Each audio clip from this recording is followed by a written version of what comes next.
Mike O'Mara, Radio Entertainment.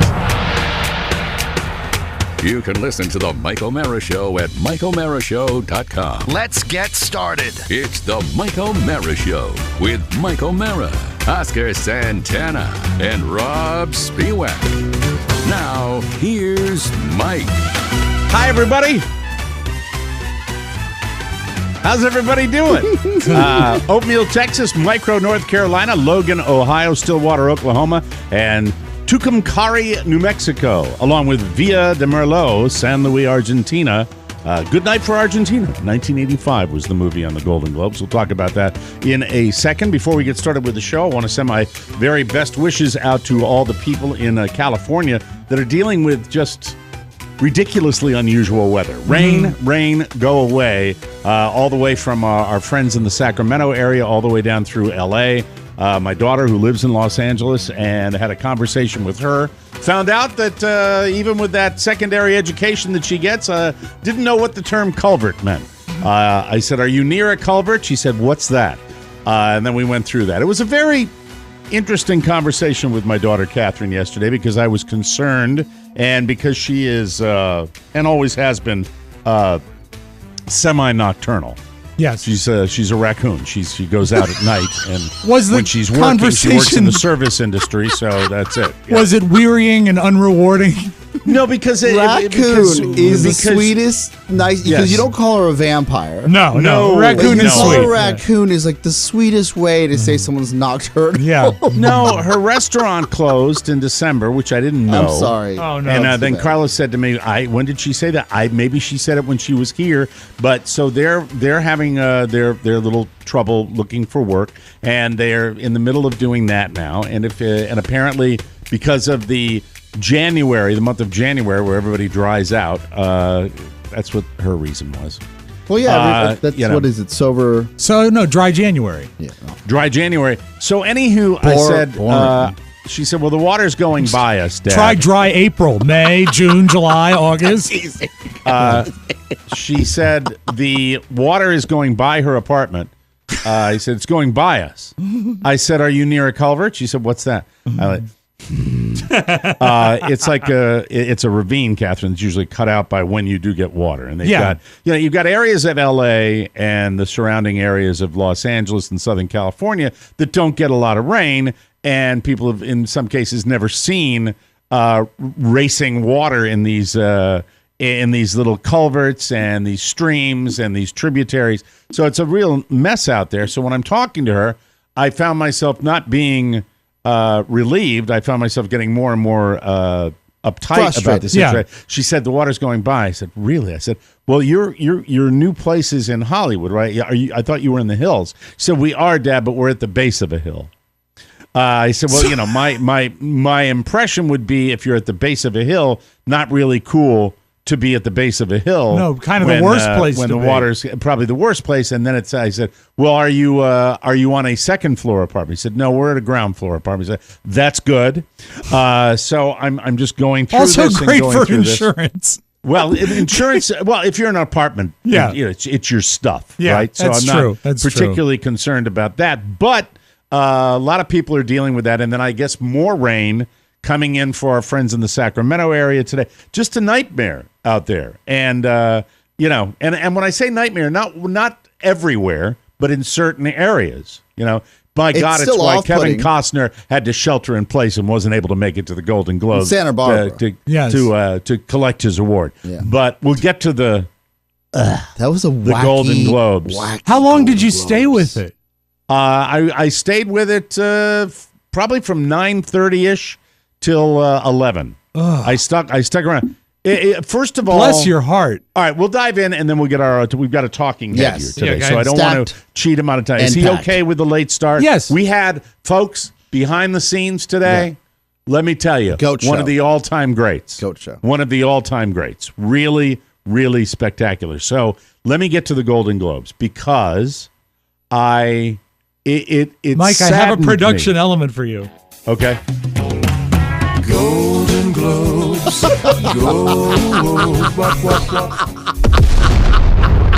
I thought that would play better. That's the worst. Not Who so was great. the host? Who was the host? Gerard Carmichael. Gerard Carmichael. Yeah. And Gerard Carmichael gave a monologue that it's just for old school. This means I'm an old fart, and I want jokes. Yeah. I want material, and it was basically a monologue about the racism at the Golden Globes. Well, this is not as much on Gerard. Gerard. I'm sorry, Gerard. I had a wonderful one of the Haitian twins is named Gerard. Oh, okay. Yeah, Gerard. I apologize. Gerard. It's not on Gerard. The Golden Globes have been. Well, how can it not be on Gerard? He's the guy that wrote it. Because the Golden Globes have been suffering from this scarlet letter because of their own doing. Who's not aware of this? Well, that's the thing.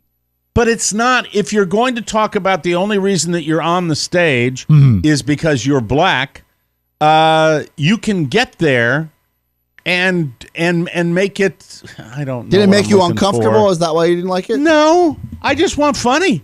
I am fine with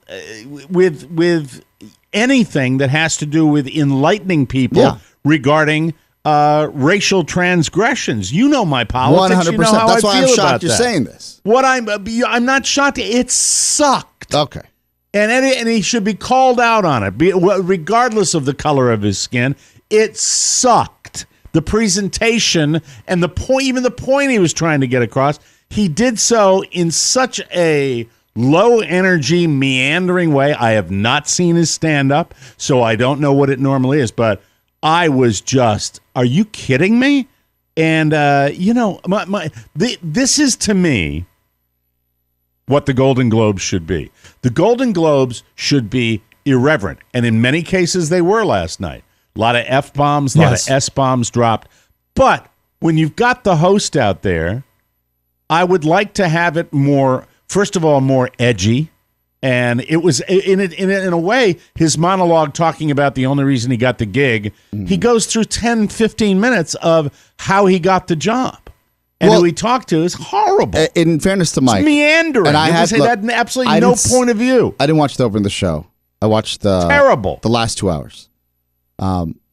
Mike is not alone here because... If I'm a racist by calling this guy... You're not. No, I don't think you are. And let me be clear here. There's a lot of... all I had to do is type in monologue, and the first article that comes from Friendly Press on my feed is from Rolling Stone.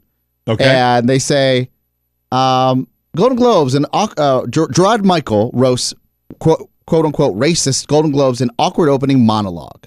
Awkward was not the right. And they showed crowd shots of everybody going, what is he doing? Trying to figure it out. The body language. Yes. You know, when you're on a stage like that, when you're on what is essentially a spotlighted hosting gig, the idea of walking all the way to one end and walking all the way to the other, it just didn't work. He was looking down. He wasn't looking. It was just. He's not a host. It was hot. Well, I mean, if he's a stand-up comedian, I'd like to say I haven't done a deep dive. Yeah, I haven't done. Have you? But he didn't. I've heard him. He did Saturday Night Live. I've not seen him do his stand-up. His patter is similar to the stream of consciousness that I think you're referring to, which we do every day on the show. Yeah. Which I am fine, but not on stage. Not there. No, there is, and my look.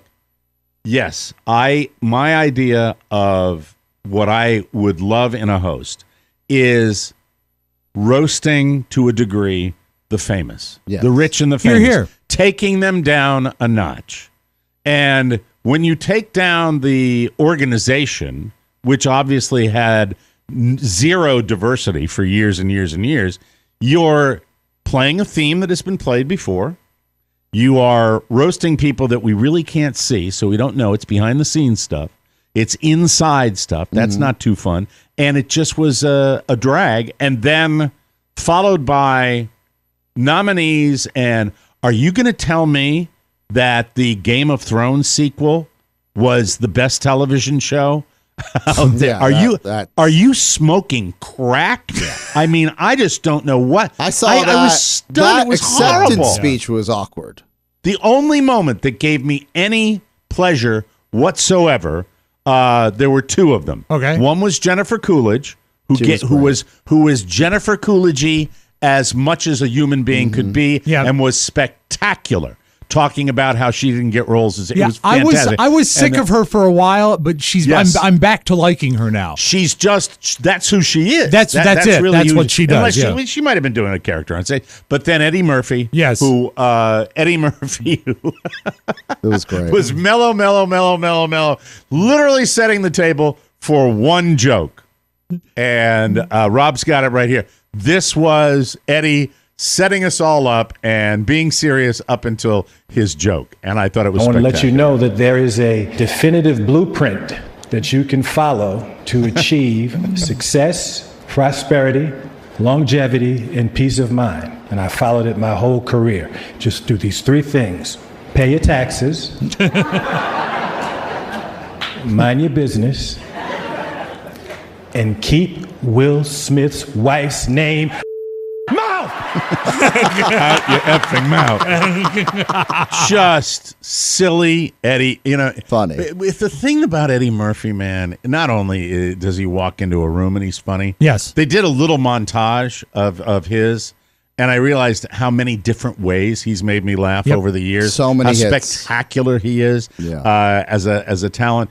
And it was funny at the end. And it's funny that Will Smith, there were a few jokes about Will Smith. I think Gerard tried to make Will Smith, and it just crushed. So much of his... It didn't crush, it fell flat. So much of his stuff fell flat, and I think that the Golden Globes would... delivery. I understand that they're concerned about their image and the need to address it, but they would have done a much better job of having an entertaining show and then addressing it away from the show. Here's what it is. I think if you are going on stage in front of that room, even with all the people that no-showed, and believe me, there are plenty. Brad Pitt was the guy, and everybody was, he was giving, the movie star in giving the room. that special favor, because there was nobody there. Jessica Chastain was there, to watch her show get beaten by House of the Dragon. Jesus Christ. I mean, really, can you imagine her getting back in the limo? What the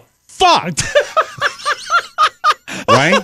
She could do the after show, and that would be it. I have a soft spot in my heart for the Tammy and George miniseries. It was great. But the point I was trying to make with Eddie and with the Will Smith, it's just amazing that's a year. Yep. That's now a year where that joke still has legs because people are, and it was. It has to do with the setup. He set it up so perfectly. Oh God! But I mean, in general, the awards, people that anything I watched, it seemed to be overlooked. Yeah, it really seemed to be overlooked last night, and I don't know when did the Cate Blanchett movie come out. Don't know. It's like they surprise us with things. They surprise. What are these projects that I didn't get? And keep in mind, the Golden Globes is traditionally the preview of what we're going to see at the Academy Awards. Yeah, so you're going to see more movies that you've not seen. It was a big drag. Let's bring in our talking Just a quick head. note. Yes, go ahead. Yes, of course. Just as a Variety is reporting that the mystery monologue from at the open of the Golden Globes, that Carmichael himself was the only one who knew what he was going to say at the open of the monologue. Probably 5 minutes before he got up there, just based on what I saw. Could have tightened a little bit. It just was meandering. Yeah. I mean, really meandering. And with all due respect to Gerard, it was a monologue given by somebody who should have had a little bit more clout. Yeah, because it wasn't that I didn't care about how he got the gig. You know what I mean? Mm. And I just think the point I was going to try to make is if you're going to go up in front of that, I think you have to be a widely known celebrity. I think you have to be a widely known a superstar. And I think they're getting people that host these award shows now. It seems to be more and more you're getting people that are lesser known celebrities, lesser known performers, because I think people are saying, I'm not doing that. It's thankless. It's a thankless job. It's a thankless From what gig, I see here, with respect, and Gerard has 10 times more success than I'll ever see. God bless him. We're a phone call away or a DM away to a TikTok account for hosts. Mm-hmm. Yeah. Am I wrong? Yeah. I know. Mm-hmm. What is his... stand-up comedian. What TV show? is he? SNL. That's all. I mean, that's all I think about. Yeah, he did. He hosted that. That was it. And he was on because he's a stand-up comic. He was of the moment. But I mean, he's underwhelming. He was an underwhelming host. I'll tell you that. He's on the Carmichael Show. He has the most of his. He was in Neighbors. He's a character actor, right? So that's what I would say. Is he getting? He's regular gigs. Is he getting blowback on the performance? Savaged, I think perhaps? Even from the most liberal of press, Mike, they're not attacking him, but they're wondering what happened. They're not being necessarily kind. No, they're as Rolling Stone would say, or Variety would say, the mystery monologue. Yeah. Weird. Let's bring our talking head in. Nate Kavanaugh is our guy. Nate has listened to us for quite a while, dating back to the old show. He is a bonus show subscriber. He's 47. He lives in Santa Cruz, California. After working high tech and the defense industry for years, Nate took his current job. He is a fire alarm shop supervisor for the University of California, Santa Cruz. We had him there he is. And his favorite part of the show is our TV and movie recommendations. And he's a new listener. Discovered us a short time ago. Look at this Yeah. He loves when the show gets weird and abstract. Well, this is today. We're all over the place today. Nate, you should have been here. Nate, did you hear any of the? Was the line open at all when we were having our wonderful pre-show meeting? Internal meeting. No, it wasn't. You would love the show before the show. You probably would have shut your computer off and gone to your car. Anyway, so he loves it when the show gets weird and abstract, like when Mike does Nipsey Russell. Nipsey Russell. But his inspiration to be a talking head was hearing Bruce Springsteen on the Butterball Turkey Hotline. Yes. Thank you. And once when he was surrounded by people saying the rosary, Nate chose to listen to Low Budget Jeopardy back in the radio days. That's is that? Are you saying that? I have to start with that because it's fascinating to me. Are you saying that you started listening to Low Budget Jeopardy when people were in church? Or when you were at a funeral, or were you with a bunch of old Irish ladies or old Italian ladies that were just sitting on a park bench? How the hell did that go down? I'm confused by that. I was on a very small, sketchy boat in the Philippines, and the waves picked up, and it felt like we were going down, and I looked around, and I saw everybody holding their rosaries and praying, and then I saw the captain's lips moving, and I went, oh my God, he's praying too. And I just remembered I happened to have some old Don and Mike show episodes on my iPod, and I pulled that out, and I landed on Kiefer Sutherland or Jack Bauer bit. That's funny. That is fantastic. What were you doing? A, in the Philippines, and B, on a boat. And what kind of boat was it that I immediately, when you say that, even briefly, I picture this old scow that you're on with, or a ferry boat of some kind. It's the former. Yeah, it was. They call them a bonka boat. It's like this big canoe with outriggers on it, and they're sketchy. They go down all the time. I found out later after the fact. I used to work over there. I used to work part-time in the Philippines. I would go back and forth in the high-tech industry and working in factories. And I would go to these outer islands on the weekends where I could go get a place on the beach and a little dirt bike to ride around and a fishing boat for like $100 a weekend. It was insanely cheap. So I'd go do this on the weekends, and one of them coming back, we hit rough seas, and it was terrifying to say the least. It probably prepped you for what you're going through now, because Nate, it says here, has been evacuated from his home 3 times in the past week. And you are in Sacramento, which means you're getting more now, right? I'm in Santa Cruz, actually. Okay, Santa Cruz. Yeah. Yeah, I did live in Sacramento for a few years. I went up there to go to school, and you used to work there, right? Okay, but but I'm like, in Santa Cruz, if I'm not mistaken, you're like beach inlets washed away. Yeah, I'm about a mile. My place is about a mile from the Pacific Ocean. Whoa! So to consider that a river is rising well over a foot an hour, sometimes 2 feet an hour, a river that's about to dump right into the Pacific Ocean. Kind of gives you an idea of how much water we're getting off of these hills. It's just incredible. So being in Santa Cruz, not the same immediate situation. Has the rain abated for a time now? Where are you now? And I'd like to stay on this because really, I've been trying to follow it, and the problem with following this story, where you are in that massive state of yours that goes along the entire Pacific coast, it's tough to figure out who's getting what, when, and what it's happening. What's happening right now where you are? Last week, you've been evacuated 3 times. Where are you right now? Right now, I'm home. I'm back home. The river, it's gone up and down and up and down. I've been watching this NOAA graph, and I mean, it just looks like just these big spikes. And that's what happens here. We get these flash flood kind of conditions, and then it goes down, and then it comes back up.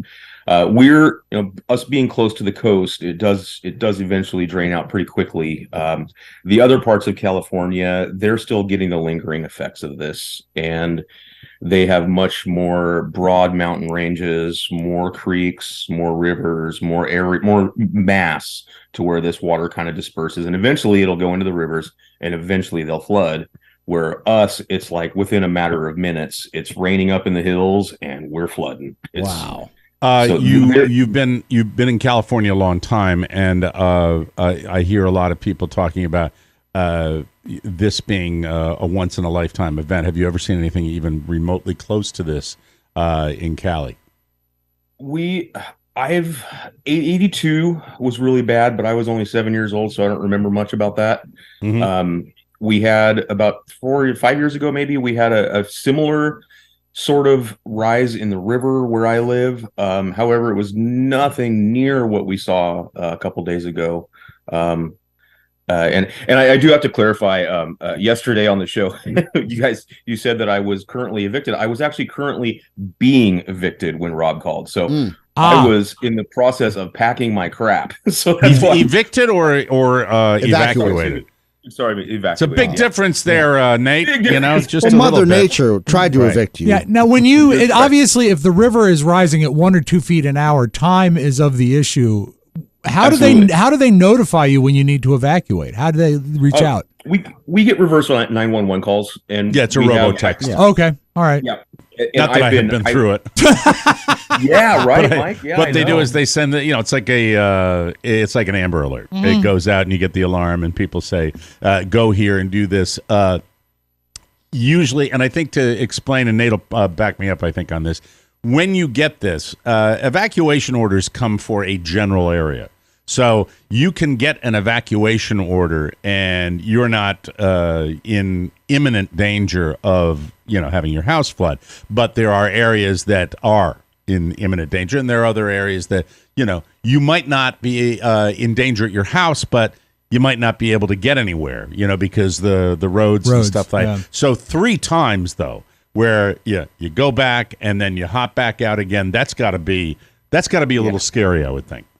Yeah, I mean it's been crazy. I mean it was a little over a week, maybe it was like 8 or 9 days, but yeah, close to a week. And right. I mean New Year's Eve was actually pretty terrifying too. I mean we started the new year off at a bang. Was the first of these initial floods of when we started almost breaking our levees, and Santa Cruz is a small town. We're about 60,000 people, and we're at the bottom of a really steep, but little small, but very steep, rugged, potent rainforest mountain range. So when it comes down up there, it was like a hose. It was just this nonstop giant hose just dumping on these hills, and it's only got one way to go, and that's out to San Lorenzo. And it came within feet of being in my house, and also within feet of breaking the levees, which would have been catastrophic for our town. It would have. I mean, it would wipe some houses off the hillside, right? I mean, it could have wiped the whole town out. It could have been an absolute. It's really scary what's happening. I mean, this is the area where I live was considered a 100-year plain, and obviously that's not so much the case anymore. What 100 Nate's 100 talking floodplain. about, and I know all these terms because of the hurricanes we get down here, is the floodplain. 100-year floodplain is that you're just, as the insurance companies would look at it, you're unlikely to get the flood. Maybe once in 100 years. That's what he's talking about. And you also had to deal with the vampires in the 80s from the Lost Boys. Yes. Right. Also bad. Right. Santa All right. Cruz. Cool. There you go. Now, Is when that you- little Santa Cruz shtick you're doing there? Yeah, Is that you what know. that is? just to find out When the you nuggets. when you're called upon to evacuate, particularly the first time, because it probably comes a little bit out of the blue, what do you grab? What do you take with you? What are the things you protect when you bail on your house? Well, I'm a big motorcycle guy and a kind of an adventure camper guy, so I've got a really good kit ready to bug out at just about any time. Whenever I get any time You off, look I'm ready to go. You look like you have high tea. Like you got a lot going on. Yeah. Thanks. That's a compliment. You're killing it. You don't have like a 500-gallon gas tank under your house, do you? No, I do No, not. that's John You don't Denver. have an AK-47 that is drywalled into the wall. There. No. Okay, so yeah, I mean, I bet you're I'm just a an Californian. outdoorsman. Yeah. Yeah. As Oscar believe so. says, he has a lot going on. He's a driven man. I float the idea, and my wife has, and you probably I Use don't a talk different about this verb, Mike, a please. lot. Well, sorry about that. I talked to Carla. Carla loves California. Yeah. It's cold and it's damp. That's why the lady is a tramp. No, I think that with California, we've always Carly's always said, that's where we should go. And sometimes when I'm thinking about Florida, and and I have pickup trucks going by me with F people, flags, giant flags. Yeah, I sure. think wouldn't it be nice? But boy, California can just bite you in the butt, can it? I mean, it just can. Between mudslides and flooding and wildfires And the Golden Globes. earthquakes and the Golden Globes and Gerard Carmichael. Did I get the name right? You did. I still don't. Yeah. Anyhow, it can get really, really crazy. I want to talk about, because we're going to run out of time. I don't want to do that with you. Your new gig, because I have no idea what it is. After working in high tech and the defense industry for years, you took your current job of fire alarm supervisor for the University of California, Santa Cruz. This is how dumb a guy I am, Nate. All right. When I read that description, a fire alarm shop supervisor for the University of California, I picture a guy standing next to like a classroom where the fire alarm is, and we go, "It's okay now." I don't. I know it's more than that. You've done a lot of cool things. Safety. What is a fire alarm shop supervisor? What does that do? What do you do? Actually, Mike, you pretty much nailed it. No, I'm just kidding. No, we have a huge alarm system up there. It's a really large campus, it's one of the bigger and one of the most beautiful campuses in the country. It's an absolute gorgeous place, and we're also right in the middle of a forest. We're in the middle of the redwoods. So fire alarms and evacuation and life safety systems are absolutely some extremely important and highly funded. And I have a really good team of people up there.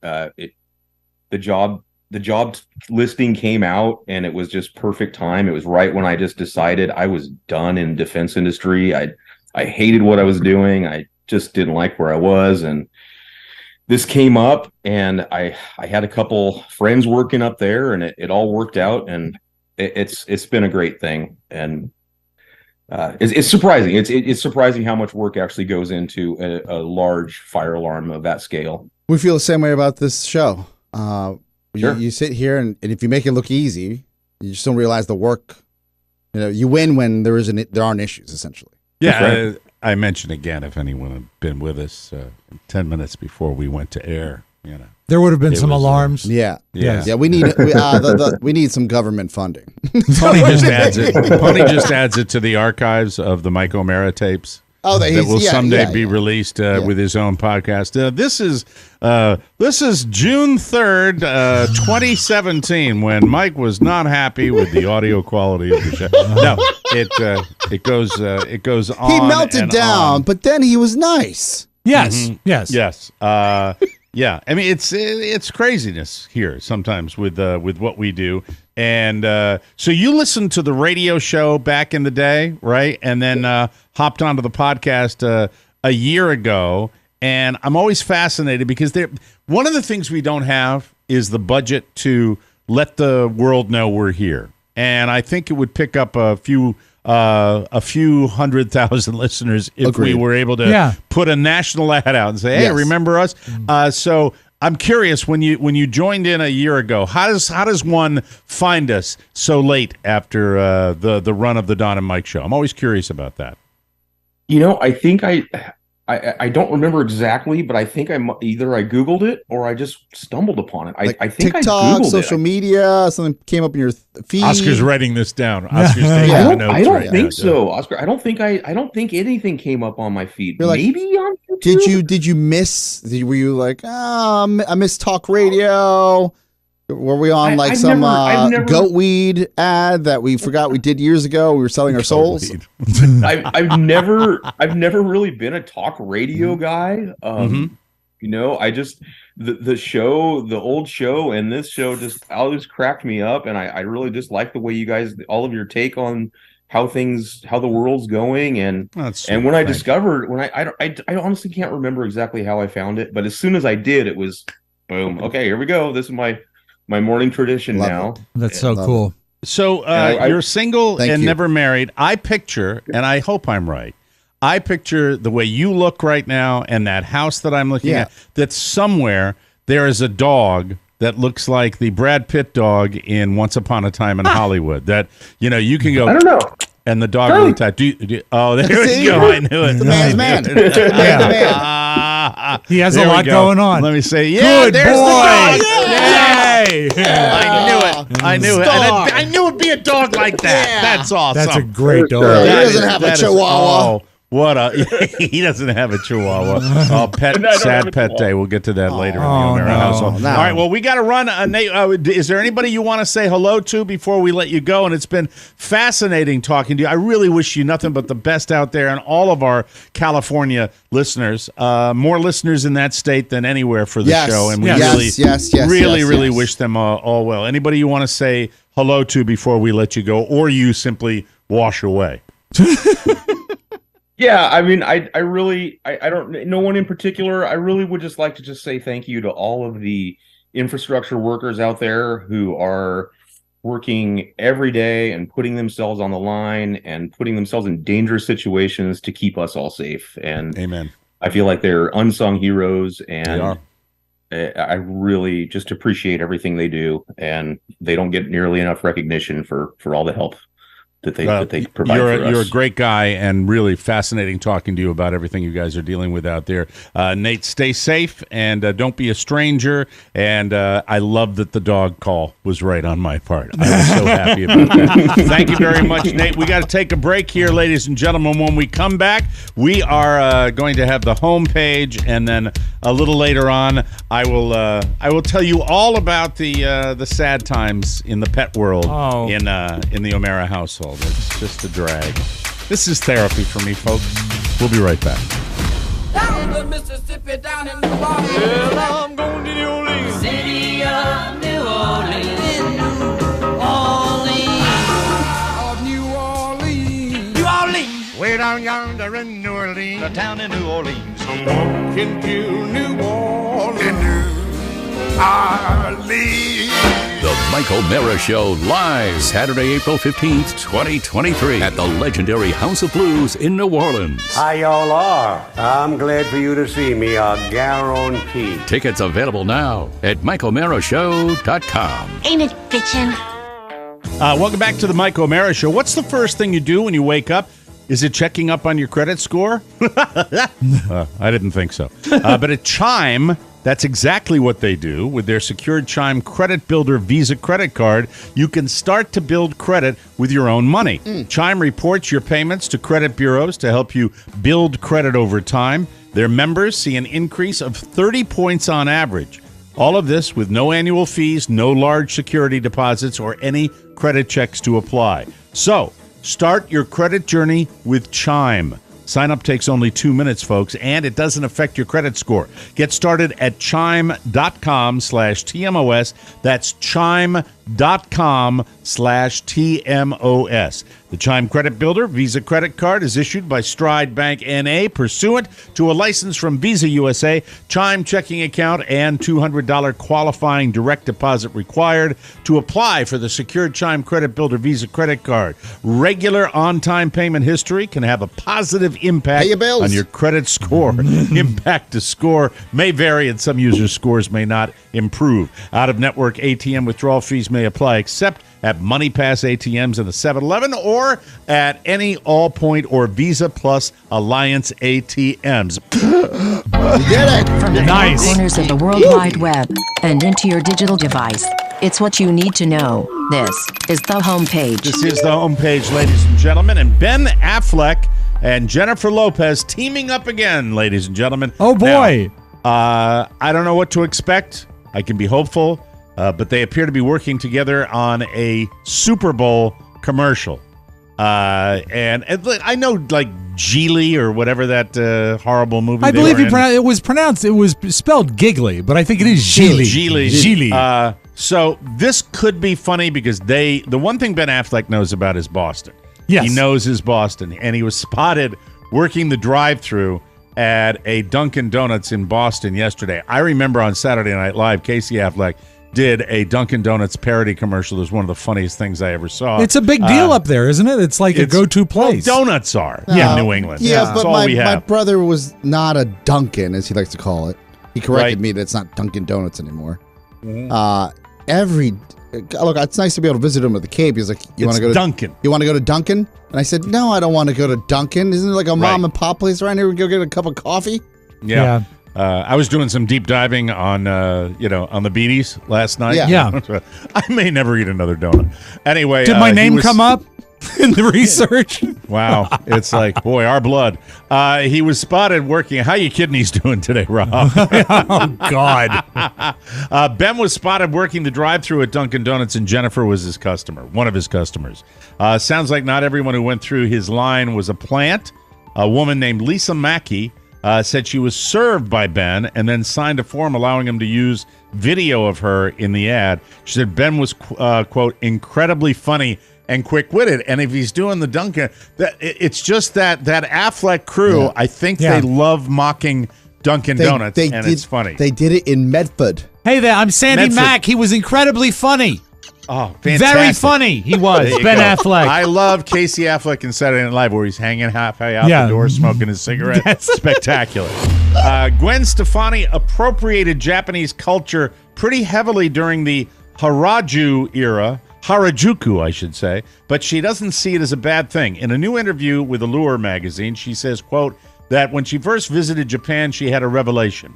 She said, my God, I'm Japanese, and I didn't know it at all. She added, quote, if people are going to criticize me for being a fan of something beautiful and sharing that, then I just think that doesn't feel right. I think it was a beautiful time of creativity. It should be okay to be inspired by other cultures because if we're not allowed, then that's dividing people, right? Interestingly, the woman conducting the interview was Asian, and she said, quote, I don't believe Stefani was trying to be malicious or hurtful in making these statements, but words don't have to be hostile in their intent in order to potentially cause harm. I'll leave it there. You formulate your own opinion. But I remember seeing Gwen Stefani in the halls of WHFS when No Doubt came and visited. That was the cool part about being young and in music radio when you see artists. Sure. It's a lot, and I did the same thing back in the 80s. Yeah, not just meet them, but you were like, oh my God, No Doubt. Was she really tall? Well, do you remember? Was she short? What was she like? But, she was tall and blonde to me, at least. You know, so I'm pretty, not so beautiful. I sat there. Why did you ask I that thought it was question? really awkward. I don't Where know. did that come I from? was just Well, your curious. wife is tall, and I'm Yes. just wondering if that's your horny point or Well, something like that. I don't mind a tall woman. Yeah, but I mean, I'm just curious. Is that why you asked? Would that help your fantasy along? If she was, are you attracted to Gwen Stefani? Yes, I think she's Okay. gorgeous. Yeah, absolutely. Okay. I almost throw up in my mouth when you say gorgeous. I Mike, don't know why, but I would do. like to make out with her. Okay, Kiss we're her gonna for move on. hours. Yuck. Thank you. We could hug.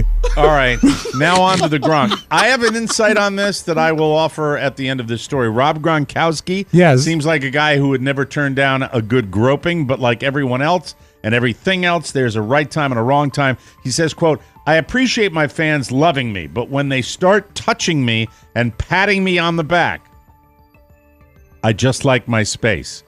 This is a football player thing. Yeah. A big, strapping football player. Every guy in the world wants to go up and slam you on the bay. I am very surprised that I'm on Team Gronk here.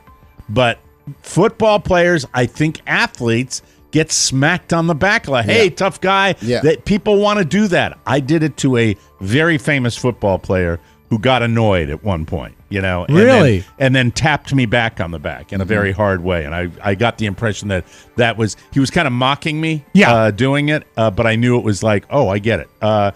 He adds, quote, you just have absolutely no clue who the people are. That's my little pet peeve for sure. I mean, I don't flip out or anything. I just ask politely sometimes, hey, can I just get my space? Because people want to come up and go, hey, Gronk. Yeah. Gronk.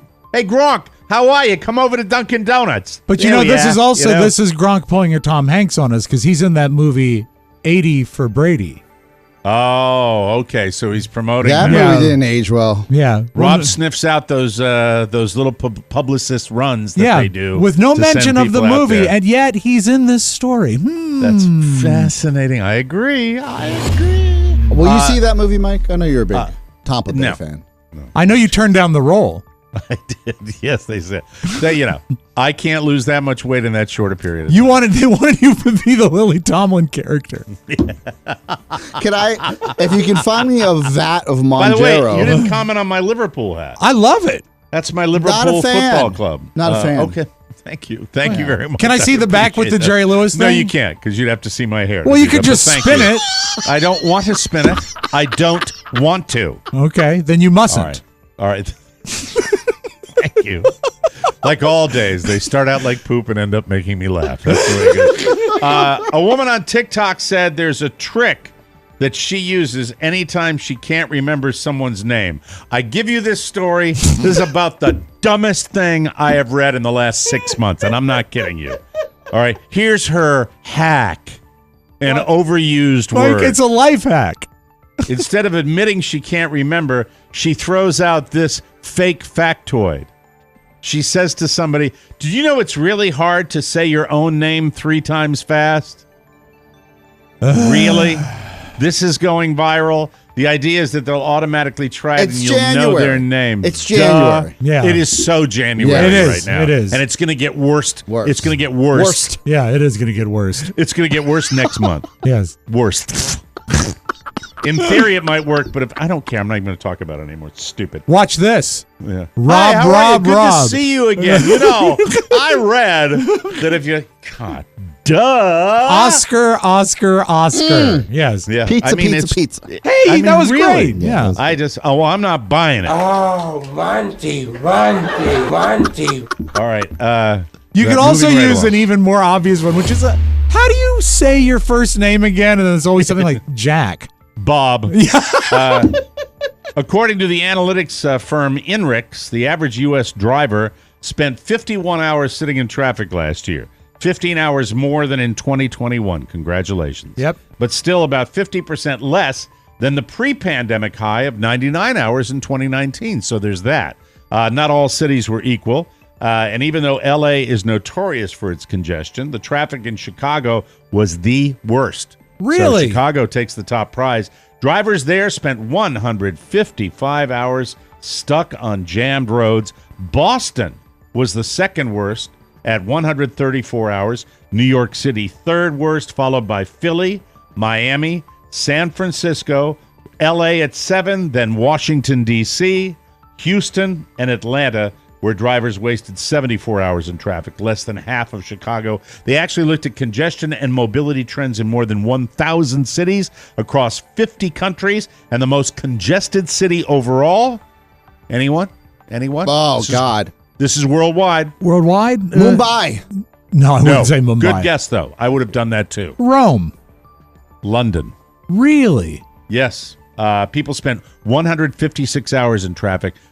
Chicago was number 2 worldwide. That's a lot of driving. I didn't know it was Chicago. I never thought of Chicago in that term. Yeah. But that's why it took me so long to get back. Back? When did you get back? Well, I'm going to go down to Fort Myers. What? I'm going to go down to Fort Myers. Yeah. No, we left the Camry in the garage. We left the Camry in the garage. Yeah, thank you. Back. Now a little something. A new study out of China says there is a link between Pepsi and male pattern baldness. Aha! Not just Pepsi, but all sugar-sweetened beverages. Soft drinks, juice, sports drinks, energy drinks, and sweetened coffee and tea. Researchers in Beijing found that men who indulged in just one soda per day had a 57% higher risk of experiencing male pattern hair loss compared to those who avoided them. Just 1 to 3 sugary drinks per week saw a 21% increase in the risk of hair loss. That said, the findings are considered correlative, meaning that the researchers can't report that soda caused hair loss, only that soda drinkers are losing their hair at higher rates. This also isn't the first time that sugar and male pattern baldness have been linked. Previous studies have found that high sugar intake leads to an increase in blood glucose, which can start a chain reaction that results in the shrinking of hair follicles and potentially early baldness. All I know is Rob Spiewak, Jim Amato, and Joel Rogers have had to cancel their scheduled Mountain Dew social in New Orleans when we go down there. Thank you. Next year's live show is going to be in Istanbul, Turkey. And we're all going to get fat hair. Yeah. Fat hair. Oh, yes. I love fat hair. Thick and fat hair. Like our talking head. High tea. Yeah. Oh, high tea. A lot going on. That was nice. We'll be right back. Hey, come here. Buy from Vince's Tire Warehouse and get free gumballs. Anybody can sell you what they think you want, but if you need new tires for your ride or the sweet, satisfying pick-me-up of a gumball, you can't miss shopping online through the shopping center at MikeO'MaraShow.com. Target and Walmart has what you're looking for. Have it shipped to your door or pick it up at the store. You can't lose because you help support TMOS. And here's something else to chew on. Gumballs and tires, he can't miss. Trust me. Get out of there. That's a memory. Trust me was the catchphrase, wasn't it? What's that? The catchphrase that you wanted to catch on was "Trust me." Yeah, trust me. If you need a New Year's resolution idea, that was Mike's. Where's the beef? Or you look marvelous. Okay. Trust me. If you need a New Year's resolution idea, I have a suggestion. Stop putting it off and finally get life insurance. It's necessary. It's helpful. Think of others, please. Fabric by Gerber Life is the easy all-online solution you've been waiting for. Fabric's new lower price could mean big savings over the other providers with great quality policies, like $1 million in coverage for less than $1 a day. It takes less than 10 minutes to apply. See your quote, and then tailor your quote to fit your family's needs. Fabric by Gerber Life was designed by parents for parents to help you get a high-quality, surprisingly affordable term life insurance policy in less than 10 minutes. You could be offered coverage instantly with no health exam required. Protect your family today with Fabric by Gerber Life. Apply today in just 10 minutes at meetfabric.com/TMOS. That's meetfabric.com/TMOS. MEET fabric.com/TMOS. Peace of mind. Policies issued by Western Southern Life Assurance Company, not available in certain states. Prices subject to underwriting and health questions. And whenever I hear Gerber Life, I think, you'll prolong your life by eating baby food. That's right. Well, it's the same Gerber company because they care about families. Okay. Absolutely, right. See, I learned something every day. Trust me. This could be. Trust me. It's still great. The peace of mind is unbelievable. I can't do that voice anymore. All right, so this is me, and this is when I go to my wonderful friends Rob and Oscar, the really two of the best things that have ever happened to me is coming across these guys, and I don't say it often enough. But a lot of times when I come in here and I do this show, I because you guys are my best buds, and every day I get to talk to you, I have to get your analysis, your psychoanalysis on me, because you know me well. You've known me a long time. Here it is. So we have these pets in our house. We have Winslow, the Boston Terrier, Frankie, the long-haired Chihuahua, Jake the snake, and then we have Miles the fish. Miles the fish has done really well. He's I think called a beta fish. Oh yeah, just a little guy. Yeah. So Miles is 3 Has he years grown? old. Has Miles grown? Because they're no. tiny when you get them. They stay small. Well, Miles is no longer chugging along. Oh dear. But he's also not done yet. Never And say it's die. Horrible. Yeah. It's so horrible. And I'm sitting there. He seems to be sucking wind last night. And and so he's moving slowly, and he looks bloated, and he's kind of coming up to the surface. And I was like, well, we might need to change the water. So Michael says that right before bed, and I go flying into this thing where we're trying to get his water changed and get the conditioner in there for the water, and maybe accelerate the time you would normally let that go through. Now, listen, fish heads out there, all you fish folk, please don't send me an email on what I could have done or what I couldn't have done. But anyway, the long story short is that I'm stunned at how I feel about this. This fish. I've adopted a lot of the caretaking for these pets. Sure. And I slipped a little bit with Miles. I think I should have changed his tank and his gravel out more frequently than I did, and so I What feel was your guilt. cadence? What's that? I don't even know. I couldn't even tell you. But I mean, it was Murder. It was not, He was raising don't him be for mean. food. Don't be mean. I'm pouring my heart out to you. I'm pouring my heart out. I thought to he you could here. swim through the cloudy water. That's like the ocean. Yeah, it's cloudy like the ocean. The salt water. It's got like, a regulator in there. just like the bay. It's got. It sucks. Why am I feeling so horrible about this? About a little $2 fish. About a $2 fish. Well, because you're a humanitarian. Yeah. I just it's silly. I No, don't you need should this. feel I don't guilty. need this in my life. You should have said, Michael, if you're not going to take care of him, he's going to die. This is a lesson. He's gonna die out there. I'm not a monster. He's gonna die. It's so. But the thing is, so last night I'm turning in after the horrible Golden Globes, and I said I'll do one walk out to the kitchen where we have the tank now, right? Because we changed the water, and he's down at the bottom of the tank, and looks like he's leaning over into one of his little plastic. He's so shrubs. tired.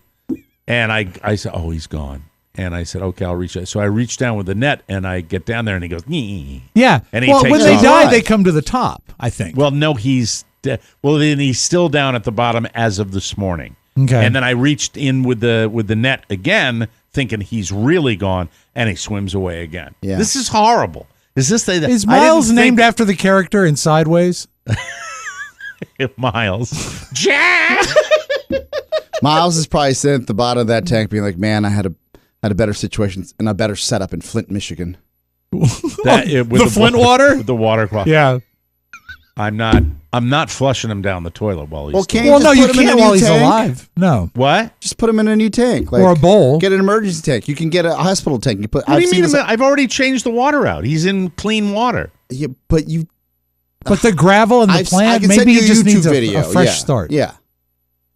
Don't put him out the You pasture. are so dripping with insincerity. It's No, not even no. funny. Your eyes are smiling at me, Rob. No, they're Spiewak. not. They're smiling. It's just like, maybe he needs a new No, I mean, if he's alive and he's holding on, I mean, it's not like fish have a I don't think I could bring him back. I don't think fish have a long you don't know unless you deterioration. I think try. they 3 just years, die. I think, is a pretty spectacular run. Yeah, but I don't think he's Why gonna doesn't somebody look up how long I'm can right now. beta fish? Yeah, you should have bought a What's the VHS life- fish. They last longer. Betamax. That's a Betamax. That's joke. a horrible From joke. And I you got know, it, my I thought it. Here we go. yeah, you have to laugh or you Terrible. cry. 5 years. Oh, You're cutting him down in his prime. I thought that it would be much shorter than 5. God damn it. But I mean, Those brilliantly colored fins and various tail types. You Okay. can't let him All go. right. This is worse. Yeah. I feel horrible about this. now how does And- Michael feel about it? And by the way, to pet store down here in Fort Myers, when I'm trying to get a live mouse for Jake. Okay, after 6 months of running out of mice every fucking Tuesday, do you think maybe you're making money on these? And maybe if you stocked more of them, you nerd dork slackers? Mike, you're deflecting. I am deflecting, but Jesus, every Tuesday, we're out. Yeah, you're out every week. Why not get a few more? So because you're obviously the only game in town. To New for York Christ's City sake. or DC, pick them up. Yeah, they're running in the streets. No, he can't eat the big rats like Well, that. you'd have to serve them partial. God. Yeah. That's when I know it. I do a deep dive on Get him some do a deep doughs. dive on social media. Where last night my mind went dark. Last night, totally dark. Right. I'm watching live mink killing rat videos. Where they got this guy that goes out to the farm and he brings a live mink that kills the rats. Wow. Apparently, minks are really good at killing rats. I'm not. I'm not normal. I'm not normal. I think I've got to balance out. I think I'm going insane. Then they become a coat. I think I'm going totally insane. Now, how does Michael feel about Miles? He's sad. He's a kid. He's 9 years old. He's Could 9 you years old. conceivably? I'm not. Carla woke me up, whispered in my ear today because she's doing drive duty this morning. So I was able to stay in the marital bed a little longer. And she comes over while I got my little mask on. Yeah. Luke, I am your father. Luke, I am your father. And she says, honey. And I'm like, yes, Carla. What do you want? She says, I need to go to the pet store and get another betta fish today because I think he's dying. Oh. And that's when I went out this morning and I checked and he was down at the bottom. Yeah. But then I touched him and he's still there. I just Do you have a first aid kit for your fish? What's a first aid kit? They actually sell them in a little box. It'd be a really tiny Band-Aid. I'm going to send you the link. Shut up. Stop it. Stop it. Stop it. Stop it. I like Carla's idea of swapping out the fish. Yeah, I know that would be your idea because you're a grifter. You're I am trying to preserve the. No, I'm not going to lie to my kid. I'm going to say we have a new one, but if he dies, my son's going to be told the truth. Is there really? I just sent you 6 ways to save a dying betta fish. The internet has everything. I'll stop the show. And there's apparently a little first aid kit for fish they sell in the store. The number one. What's in it? I'm gonna pull it up for you. Yeah. I've never really had. I think I had one like fair fish, goldfish, and that died fairly quickly, and that was it when I was a kid. You know what? When I first started with Mike 30 years ago, they had a saltwater fish tank in their office that busted, and it made WJFK smell like filth for a long time because they had it was a huge one, huge tank. So that's the last experience I think I've had with fish. Julia has brought home fish before, but they always last about 2 days. All right, I'm blasting out of here to the pet store like immediately after the show. This is a nice if it's not too late. playbook, right? Yeah, it's a good. What does it say to do? Thank you. You see what he did? Look what he did. Look what he did for me just there. Just on a little tub, and you're going maybe a Band-Aid. Just padding. That's the difference. That's the difference. No, right the there. difference Somebody is that really I would have. I regret now saying replace him. Now I regret that. I regret it. I regret it too, Mr. Man. How dare you? I'm going to bring you to the house and I'm going to hobble you. Yeah, I'll be down, Mike. I'll be down by the bush, keeping very still at the bottom of the tank until you come at me with the net. Earlier this year, you were at the bottom. I was right by the bush. That's for sure. We got you a rescue kit. We'll be right back, everybody. Some more downtown. That's the house. And the whole fraternity system is filthy. Isn't that an indictment of our educational systems in general? We're not going to sit here and listen to you badmouth the United States of America. The Greek letters point. Do you know what the symbol is for the fraternity? Was it over when the Germans bombed Pearl Harbor? I know the name of the fraternity, but I don't know what the letters are that correspond to Fat, drunk, and stupid is no way to go through life, son. I didn't know. I think I don't. I can't tell you whether I think I knew or not. Take it from Vaughn Leibowitz and pledge the funniest fraternity on campus. It's O'Mara House. Wait till Otis sees us! Get a TMOS bonus show subscription by clicking the link at MikeO'MaraShow.com. Sign up today with liberty and fraternity for all. Welcome back to the Mike O'Mara Show. Everybody got the name of the show today, Rob. Death in the Tank. Death in the Tank. What's your New Year's? But I'm going to try. Question mark. Race out Question, there. Yes. with a question with a question mark. Death in the Tank? Yeah. Question mark. Thank you. What's your New Year's resolution? If you're like most of us, there is a box of home movies and photos tucked in a closet that you have been meaning to preserve, but you weren't sure where to start. Legacy Box makes it easy. Simply send in your Legacy Box filled with home movies and photos. Get back digital copies that can be easily enjoyed, shared, and organized. It's like magic. Legacy Box is a super simple mail-in service to have all of your videotapes, camcorder tapes, film reels, and pictures converted to perfectly preserved digital files. Plus, Legacy Box is the industry leader and has helped over 1 million customers safeguard their past. It's the simplest way to preserve your precious memories, and it's so easy, they do it for you. Yes. And you can check it off, that New Year's resolution. Rob got the wedding pictures, the birth of his kids. So great. My parents' honeymoon, baby videos of Oscar. He's little adorable. Itty, tiny. He's down by the bush. Kick off the new year by rescuing your family's most cherished memories. Visit legacybox.com/TMOS to take advantage of this exclusive offer. That's legacybox.com/TMOS. Welcome back to Down the by show. the shrub. Mike, Down by the shrub. I'm Yes, sir. going to scoot. I apologize to you in the Yes, audience. you have a pre. We were running a little late while we had a meltdown. Good luck today. with Miles, and have a great rest of the show. Thank you very much. Do you have anything to say to the listener? Ciao, ciao. Okay. Thank you. Bye-bye. Now it's time for a... this is fascinating. I always like to think of what the... there are certain examples in pop culture of predictions that were made about what the future will... Sometimes it's done with movies. Yeah. Sometimes it's done with novels. Sometimes it's done with sci-fi. Some of them are horrifying. books. Like, we've already had the date pass that was in Back to the Future 2. Right. I mean, that looked like a million years away. And time flies, and I think in terms of when you see something like a 1984, you hear the word Orwellian used again and again. Rob found a 1923 list of predictions about what it would be like now. In 2023, they said, what's it going to be like in 100 years?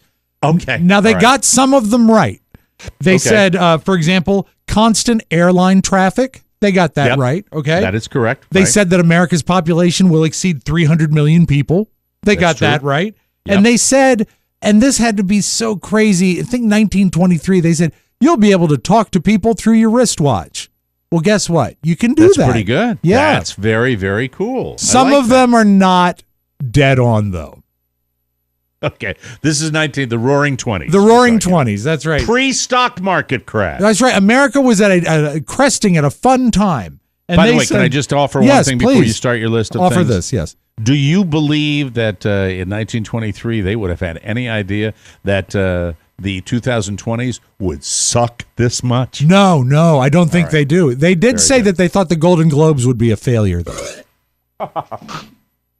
That was Gerard. That's okay. Number one, they predicted in 1923. Nice camera work, Pony. Oh, my God, that was terrifying. What happened? Oh, I just switched the camera he sees He to did just a show you. switch of the camera. It was just like, yeah. Wow, looks like a bad local TV news show. Go ahead, Rob. Sorry They about said that in 1923. They said that in 2023, people will work a maximum of 4 hours a day. No more hard work by 2023. Read the headline. Well, I have to say, Rob, I think that you're talking about, what was the story that I saw last night on the news? Robert Iger. Yes. Forcing the Disney employees no longer, that they have to come back to work because a lot of them are working from home. He's such a stain. I like to call him Mike. Typical, I like to call him Bob Iger. Bob Iger. Because he's a good guy. I'm Bob Iger, tough guy. Come back to work. I'll straighten them out. But this is curious. The reason they said that no one would be working more than 4 hours was electricity. Because in 1923, less than half of the United States homes had electricity. Okay. That's amazing if you think only 100 years ago. All right, go ahead. You'll love this one, Mike. They said in 1923 that today there would be no ugly people.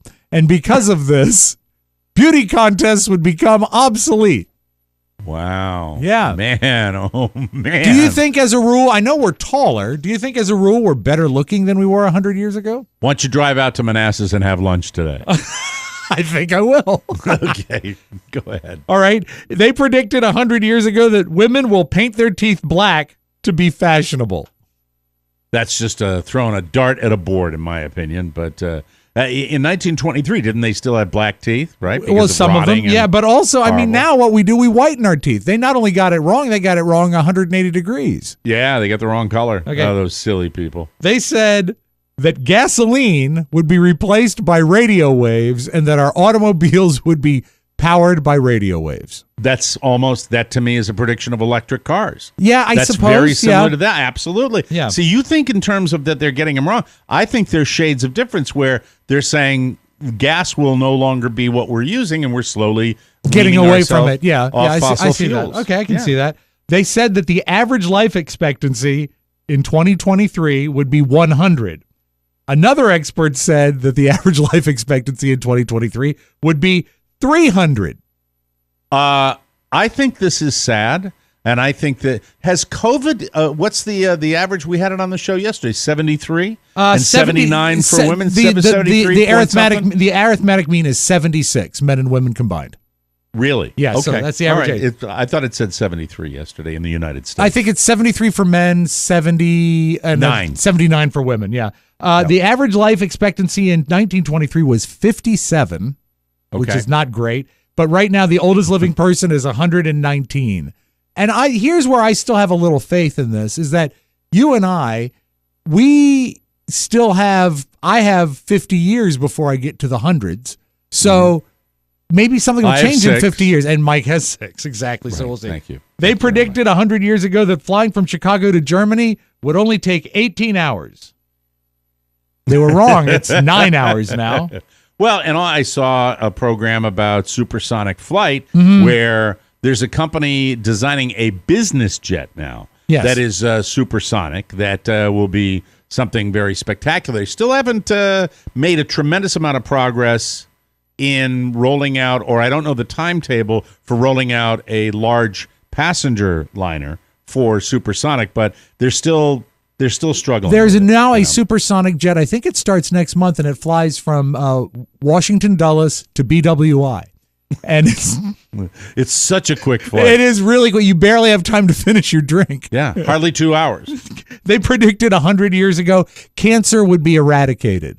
This is not true, but close. we're getting closer. We're getting they closer. have eradicated a lot of them, and they've done that. So that's good. This is better. This is a better list than I expected. Yeah, I like this list a lot. Credit. Who did this? Who were the people? They gathered it up. This was gathered on Reddit and Twitter, and a website called Boing Boing actually collated all of these predictions. I thought you were just going to say Mary Pickford did these. Go ahead. Speaking of cancer, do you know that in the 3 years when Robert was diagnosed with leukemia, they give you what is called a roadmap, and it breaks it down almost daily to what happens to him the next 3 years.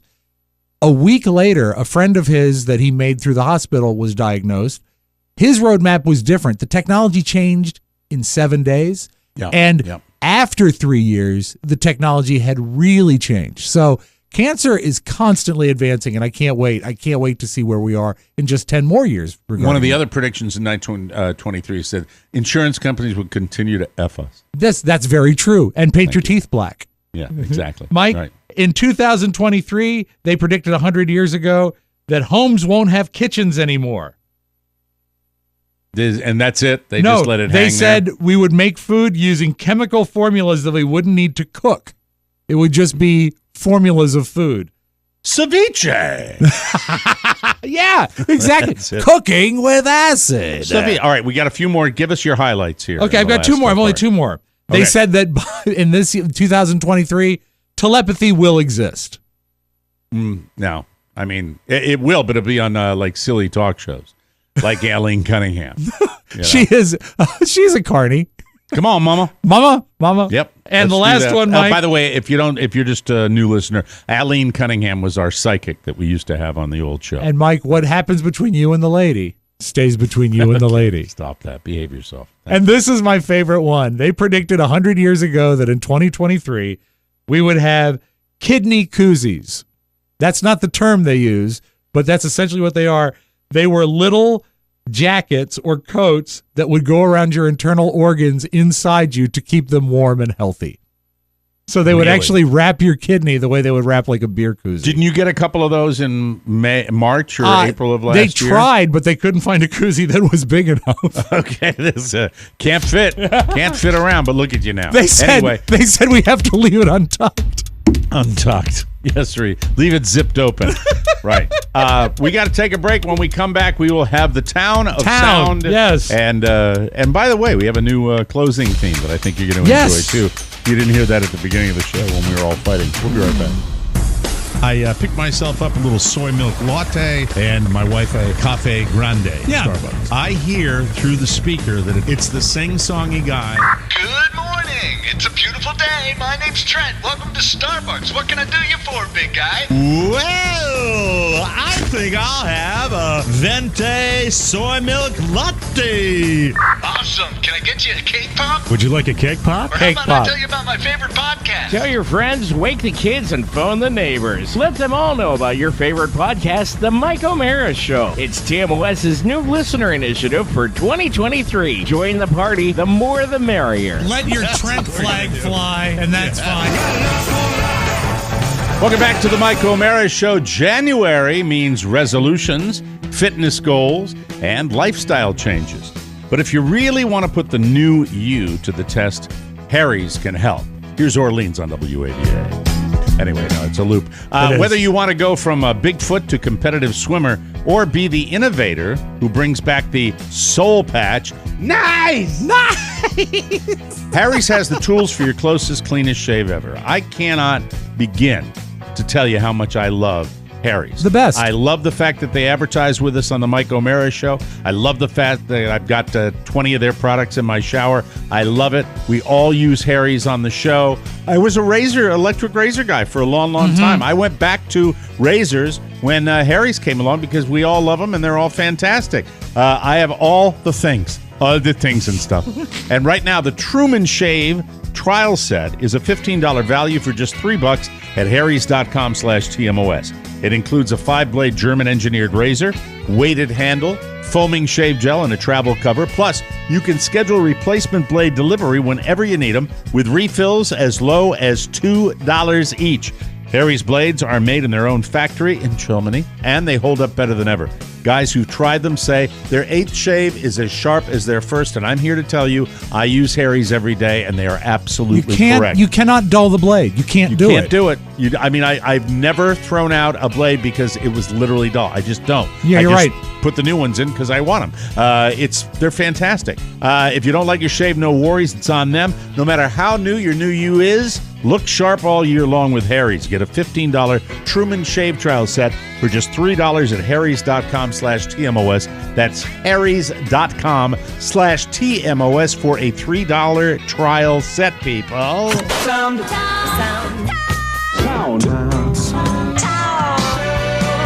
We call this stereophonic sound. Soundtown. I'm not a fan of the gender reveal party. And a lot of times it causes damage. I've seen explosions. I've seen fires. Yep. But this one I like. And the guy's getting a lot of grief online. I think he put it on the TikTok. Okay. What he did is he put everyone in the bathroom and dyed the color of the water in the tank to when he flushed it. If it was blue, it was a boy. And if it was pink, it was a girl. 5, 4, 3, 2, 1.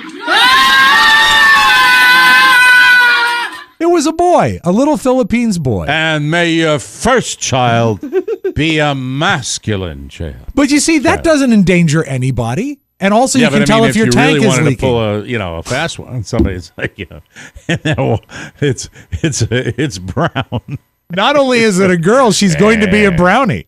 And she's going to like ladies and gentlemen, she's going to like going to the games and sitting in the upper deck. That's right, an upper decker. By the way, if you don't know what an upper decker is, and that's the joke we're referring to. Yes. An upper decker is a horrible party stunt, and I do not in any way advocate doing this at any party, but No. the joke goes like this. You go to a person's house that you might have an issue with, and you relieve yourself. You do a number 2, but not in the bowl. You put it in the tank behind the bowl, and then you just leave, and then imagine the fun when they every time they I'm thinking about that. That would be a pretty cruel trick because it would fill up with new water. Yeah. Oh, So it's you not. wouldn't It's get- a long running gag. It's just not a thought of one and that done. now. Yeah. Just thought of that now. I don't know that I have the flexibility to do it. You know what? I probably could. If you were because driven, yeah. I mean, I was could if truly I had to. motivated, Yeah. risk of injury. Yeah. You never know. All right, thank you. Good luck, but don't do that. Thank you. That's a nice transition music that we're going to have to switch to from the brown water to something else now. Mike, when you talk good parents, every now and then one rises to the top. Okay. And this is in North Carolina. Have you ever seen it's like a cylinder of almost like a gravel that you sprinkle in a fireplace to make your flames like blue and red?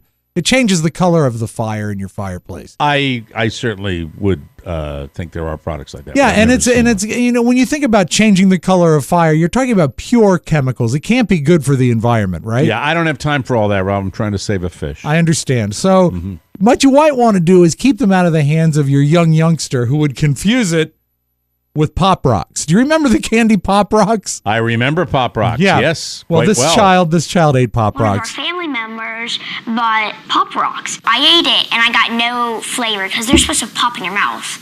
I just put more in my mouth and then it started to burn. It had a cartoon dragon blowing out flames. It's called Mystical Dragon. There was no anything alarming on the front package that would make a child or even, in all fairness, an adult say, whoa, what is that? Yeah, don't give it to your kids. Don't let your kids have it. It's not Pop Rocks. It's not candy. It's Mystical Dragon, and keep it out of their reach. The child was hospitalized. He's fine now. How old was the kid? He was like 6. Yeah, you got to be careful. You do. Right up, my mom didn't leave anything dangerous out up until my 27th birthday. Really? And what did she leave out then? It was just a bar of soap. And you couldn't And help I yourself. thought it was a biscuit. He said this biscuit. I couldn't stop throwing up. It was horrible. Well, at least I you were just chewed on it. clean. Yeah, and then I turned it around. I said, "Oh, Ivory, what a dummy! So, Mike, what a dummy!" One more thing about the Golden Globes, and I'm going to play this again. Golden Globes, go. Wop, wop, wop. Have we ever blown the same thing out twice in a show? Yes, we have, That's and we good. did just then. I was very pleased that Austin Butler won Best Actor for his performance as Elvis in the Elvis movie. But I'm I didn't worried. know that he won. That's good. I'm Okay. worried because now he talks like Elvis all the time. He's really not like his acceptance speech was well, Elvis. listen to this. I mean, seriously. My boy. Woo! God. Oh man, all my words are leaving me. All right, so I just am right up so- to that point, he's doing shtick. Right. So he's doing the Elvis voice shtick, and then he But continues. but it right? continues, and you can tell he's putting on a voice. Grateful right now. I'm in this room full of my heroes. Brad, I love you. Quentin, I printed out the Pulp Fiction script when I was 12. I cannot believe I'm here right now. I just want to thank the Hollywood Foreign Press for this honor. I want to also say to my fellow nominees, you have turned in the most beautiful, profound work, and I am so honored and proud to be listed among you. I said, That's weird. What Yep, the hell you are got you it. doing? You nailed that one. Yeah. It is absolutely weird. Because when he comes in, he goes, my boy. That's a joke. And does that, Yeah. that's fine. But then he's staying in, I think he's super nervous. I do and too. I think that's probably why he kept it. That's why if I ever won any kind of radio award, Yes. I would always use the Charlie voice, you know? I want to thank the entire Academy. I love you, Brad Pitt. I love you, Brad. Oh, I want to be Mr. Brad Pitt. I mean, Mrs. Brad Pitt. You know, famous movie star. You know. You know. Thank you. Charlie, did you think Gerard Carmichael was funny? No, I thought he sucked. Thank you, Charlie. You're welcome. A lot of times I read lists about what foreigners, like from other countries and other continents, think about American food, and there's one thing they don't understand: ranch dressing. Americans Okay. love ranch dressing, and it doesn't play well in other countries. I don't know why. I'm not a real big ranch guy. I'm not a ranch guy either. I mean, if you're going to have ranch, you might as well. See, you and I are foodies and fat guys. Exactly. So you think the way I do. If you're going to have ranch, you might as well have blue cheese. Precisely. Right? Precisely. There you go. A real dressing. Yeah, Not that watered-down mayonnaise with a couple of herbs in it. Mike, there's a reason the valley was hidden, because no one wanted to go there. That's a good line. But did you steal that, or is that your own? I just made that up. That's very good. Send that right out to Brad. My boy. Hey, that valley's hidden, man. So I want to play you this tape of a little girl, and this is the first time. Austin Butler needs to know you don't get to play Elvis again. You get to do it once. You better stop dipping those carrots in that crap. That's not good stuff, kids. Yes, sir. Put a little blue cheese in there. Get that Hidden Valley Ranch out of the way. I don't like fish. Anyway, here's the little girl. The first time she tastes ranch dressing, they're breeding these people to like ranch, Mike. That's what's up. What's that? Ranch. Oh, I love it. She loves ranch. Yeah. So it's a child's dressing. You know who I bet loves ranch dressing? He left about 10 minutes Exactly. ago. That's what I think. I don't know, man. A chicken nugget. My boy. What's a chunk of this? What's this chunk in my ranch? Blue cheese. It kind of looks like cheese, but it's blue.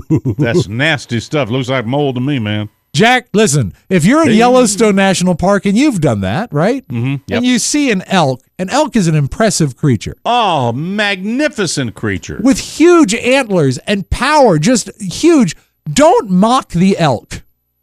This guy will tell you why. Mike, we close with this. A Yellowstone tourist is in his car mocking an elk, and you can actually hear the air leaving the tires because the elk walks over, puts his head down, and pops the guy's right front driver's tire. I'm with the elk. Don't mock the elk. Watch out, buddy. Want to fight? You want to go, bud? That's it. He just popped. You heard that? Yes. It was actually doing that. Yes. That's amazing. Yeah. That's absolutely amazing. Don't mock the elk, eat blue cheese dressing, and don't use Elvis's voice. That's all right. I got to go save a fish. I got to get out of here. We'll be back tomorrow with a brand new episode. Hope you like our new closing music. I fell in love with this when I heard it the first time. We'll be back on Thursday with a brand new episode, ladies and gentlemen. For Rob Spiewak and Oscar Santana, Mike O'Mara saying so long, everybody. Trust me. Want more?